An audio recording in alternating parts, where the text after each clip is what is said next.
If you're not early, you're late, as they say. Welcome to TGIM, guys. I nearly forgot the acronym. My name's Jared. I'm super pumped to be bringing you through this concept. When I first listened to this audio book, really opened kind of some doors to thinking for myself. It's called The 7 Habits of Highly Effective People. And if you get the right audio, then there's a newer 8th habit as well, but we're not going to cover that. And that's by Stephen Covey. And it's an amazing read. It's amazing listen. Really might open some doors to yourself to how you actually do things and stuff. So 2 weeks ago, we got the recording uploaded on our Facebook groups of the first 3, and I kind of summarized them. But essentially, guys, overall, we are our habits. So what we do regularly is what the outcome is, right? Daily disciplines. We talk about it all the time. But I'm just going to sum up the first 3 just so we remember where we left off. And number 1 is be proactive. So just to define that for you guys, being proactive. Proactive people focus on what they can control. Reactive people focus on external factors that they can't control. So like the weather or other things, politics, etc., etc. And they waste energy on that, right? So that's be proactive. So just focus on what you can control. You're the boss. You're 100% responsible for everything that happens to yourself. Number 2, begin with the end in mind was the second one. Then we covered that. Meaning, I guess, just in summary, when it's all done and dusted, what are people going to say about you? Like, are your goals aligned to where you to your vision? Are your daily actions aligned to where you want to end up and what you want people to say about you when the dust settles? Number 3 is put first things first, which is basically, like, for us, we talk about being highly prioritized all the time. Every TGIM I've ever done, imperative list and important list. But now, so that's the first 3. So that was 1, 2, and 3, and we really broke them down. So definitely look up that TGIM from 2 weeks ago, or get your coach to tag in it or something. So number 4 is think win-win. So like in life and in business, you don't have to lose for someone else to win, or you don't have to make someone lose for you to actually win. It's definitely not like that, especially in the industry we're in, health and nutrition. By 2025, 80% of Australia will be overweight or obese. So we definitely don't have to fight for one client. But a good example of thinking win-win for us is a concept like VIP ambassador. So for you guys who don't know on the call what that is, basically someone sends you referrals and then they get a 25% discount once they kind of have a look at the bigger menu. So like that's win-win, right? They get a discount, worst case scenario, and you get a couple of more clients. That's think win-win. That's a good example of that. And people kind of get stuck in this mindset that they have to beat people to succeed in life. And it's not, like for me, if you're successful by yourself, the question you got to ask yourself, is that actually success? Because if you're lonely at the top, then what's the point of that, right? Love's a big part of life. So think win-win. Think about helping people, and then how that, there's no drama with helping people and then that helping you. Like that's like if everyone's winning, it's an amazing outcome for everyone. But so that's think win-win. Number 5, seek first to understand, then to be understood. What most people fail, like a really common communication error, is people don't actually understand what the person's going through or what the person's saying that they're dealing with. And as coaches, we experience that a lot. So you're trying to, like, for example, on the products, you're trying to sell someone a product that they don't need or they don't want, because they're telling you they want to fix their digestion, and you're trying to sell them a rebuild strength, right? Like it's not going to align to their needs, so you're never going to get that person on that product, right? So what you have to do is seek first to understand, and then what the person will then do is pay you the same respect, and you'll be understood. And how do we do that, guys? We ask the extra question. We dig a little deeper. We listen more actively. We listen to understand. And that's not super hard thing to do. It's one of those things that's easy to do and easy not to do. And, the main fall down for people, especially with communication, is they fail to do that. They fail to find out where that person is coming from. They fail to find out what that person actually wants and needs, and what their desires are. Out of all things, this might be as simple as why your child isn't cleaning their room, or why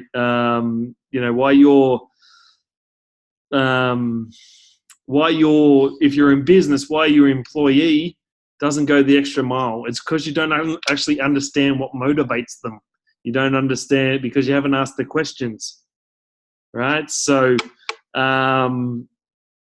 number 5, seek first to understand and then be understood. Okay. Cool. So number 6 is synergize. So successful people always have a group of people that are forming the ideas. They might just be the head honcho, and they've got a team that think of ideas, like Mark Zuckerberg, who obviously come up with Facebook, has a team of 20-odd people that create new ideas. Why 20? It's because when you put, the old saying, 2 heads are better than one. But what actually happens is you don't actually, it's not 20 times the power. It's way more than that, because when you put heads together and ideas together, they multiply. They don't actually just add. It's not added. So that's why, as a team, when we're bouncing ideas off each other, it's so much stronger than actually just doing it individually and just having an idea. And that's why it's really important to I guess, take on those ideas and filter them through yourself. The other thing is that works both ways. Synergy works both ways. So if you're talking in a group and everyone's negative, that's going to multiply as well, which means you don't want to be around that. So that comes back to the association and that type of thing, and worrying about who you're hanging about. But that's not what this is about. So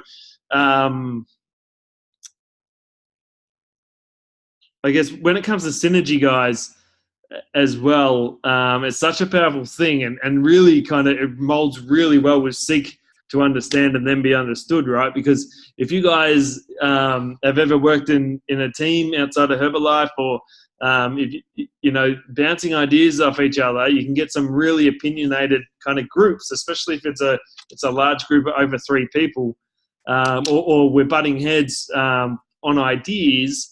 It just means that we're not kind of listening to the party and understanding where they're coming from.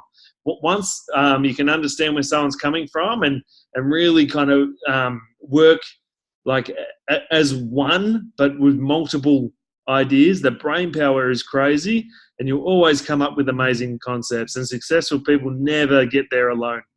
Okay, so number 6, synergy. Number 7, sharpen the saw. And we're really big on this. This is why I'm always harping from a business perspective for us, to get to the events, because the concept is getting in front of people who are better than us, learning, growing. Like, for example, if someone was cutting down a tree and they're not getting through the tree, and someone says, well, why don't you go sharpen the saw? And they say, I'm too busy chopping down the tree. There's a reason why that they can't get that tree down, right? So that's why learning and working on yourself and really feeding your mind and getting better every single day from whatever's going to feed your goals is so important. You know, for me, I really think that humans are like sharks. If we're not moving forward, we're going backwards, especially mentally.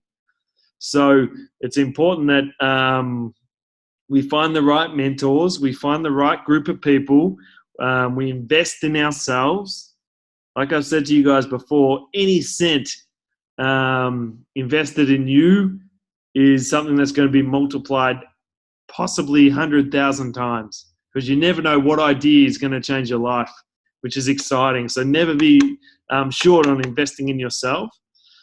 You know, find people that challenge you, find people that make you better, find the right mentors that can help you get to where you want to be. And I think we have all that, you know, within our group, which is cool. So I guess as a unit, you know, I really think these 7 habits really apply to our business. I think it's pretty cool that they do. And, you know, I think it's really important that we keep working on these things and getting better and better and better at these things, especially seeking to understand, and especially sharpening the saw, right? Because that's what, you know, no successful people, if you go up to someone like Richard Branson and you say, you know, do you work on yourself? What do you think he's going to say? Like, he'd be reading, he'd be going through a book like every couple of days, because he's feeding the brain, because he understands the mind's way more powerful than the body. Like the mind's, you know, there's no car that's going to move without the engine, right? So, you know, your mind's definitely the engine to that. So, guys, if you guys have any questions, now's the time to fire them through. I just want to finish off these habits. They're all similar stuff, I guess, worded a bit differently, that we talk about within these TGIMs all the time, about getting better, you know, working as one, communication skills in particular as well. And I think it's important that we continue to get better at these things. You know, I don't know a good leader that's a bad communicator in particular. You know, you have to be able to listen and have to be able to have the courage as well to tell people not what they want to hear, but what they need to hear. Okay, so that's just what good leaders do. Sure, I had a bit of paper or something. Anyway, so all right, guys, fire them through. What do we got?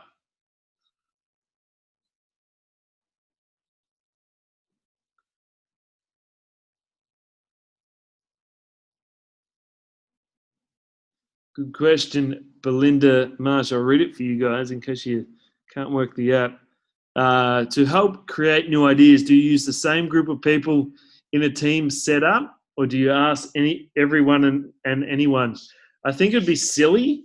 Like, you always have you, like, for me, you always bounce your ideas off like your mentor and your mentors, and like those people that are just in your core group that you trust and you respect. It's just natural for you to do that. But yeah, I like, me personally, I value everyone's opinions. I'll always ask questions, especially if it's there, and I'll listen to their responses, and I'll take that on board, and then I'll filter that based on my experience and my knowledge, and come up with the conclusion.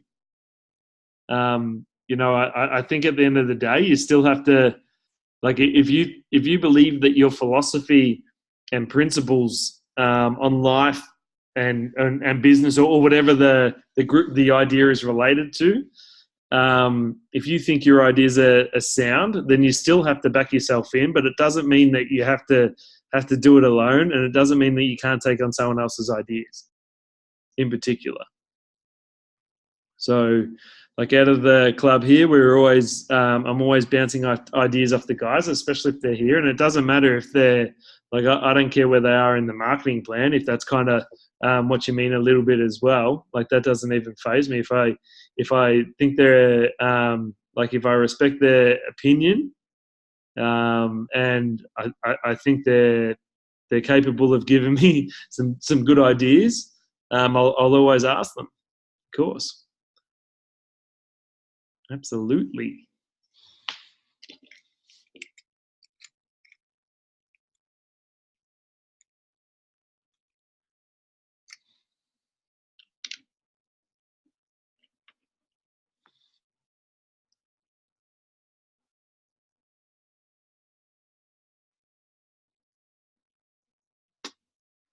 So Cole wrote number 7. What traits do you look for in a mentor?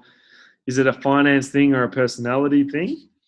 I always like it depends what they're mentoring you in, right? So if it's well, for me personally, just as a broad guide, if I'm looking for mentors, they got to be someone I respect in that industry, of course. So you actually take their advice, or take their advice on board anyway.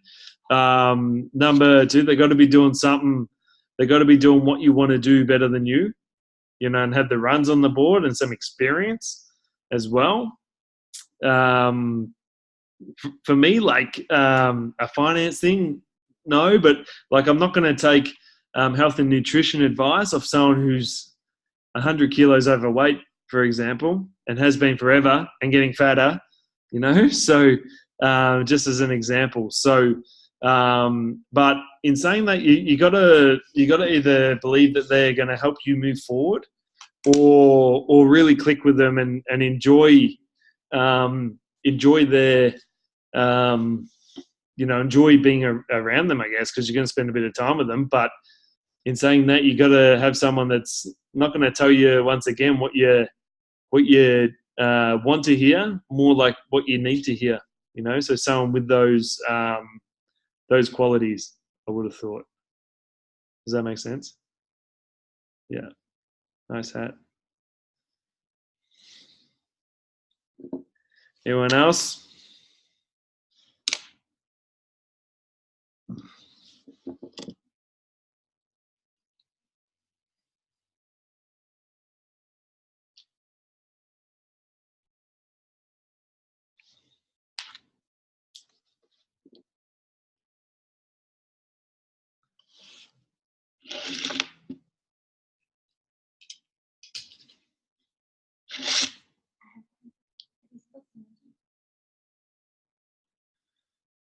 Bobby just asked, how do you spell synergy?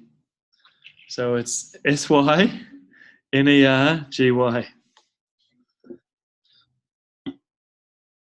What's the best audio book you've listened to? It'd be either this one, The 7 Habits of Highly Effective People, or I'm going to have a look so I don't miss one. Or I'm going to say definitely Grant Cardone times 10 rule. This might start playing. And I really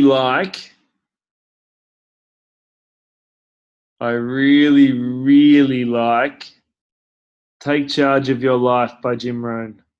These are books that when I listened to, I was like, whoa, like it was just kind of like constant, like, I don't know, like, what do you guys think when someone just gives you some amazing information? It's kind of like the penny drops, or like it just feels like you're getting kind of better when you listen to it. Those 3 for me that are probably like the top 3 in no exact order. So just to repeat, 7 Habits of Highly Effective People, Take Charge of Your Life by Jim Rohn, and Times 10 Rule by Grant Cardone. Amazing stuff. They'll keep you going for a while too, because they're big ones. Especially Times 10 Rule, that seems to go forever. I think that's like 9 hours of audio. Huh? Yeah. So it's good value, lots of time. Covers lots of car trips. It's about a week in the car for me. Maybe less. Maybe 4 days.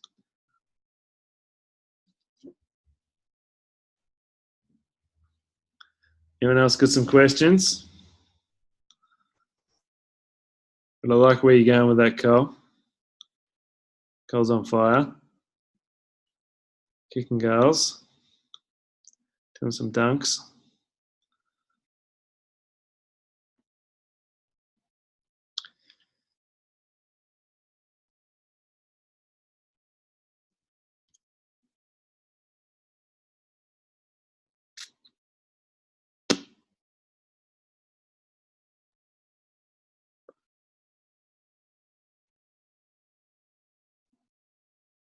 Okay, cool. No more questions, but if you do have some, you can definitely put them in the audio when I play it. And if you're listening to this on audio and you do have questions, please put them in the comments, and I will endeavor to answer them ASAP. If you tag me, it will probably be faster. So, amazing, guys. Can't wait to get back from Singers and impart on you guys what we all learn over there. So have a good one, guys. Ciao.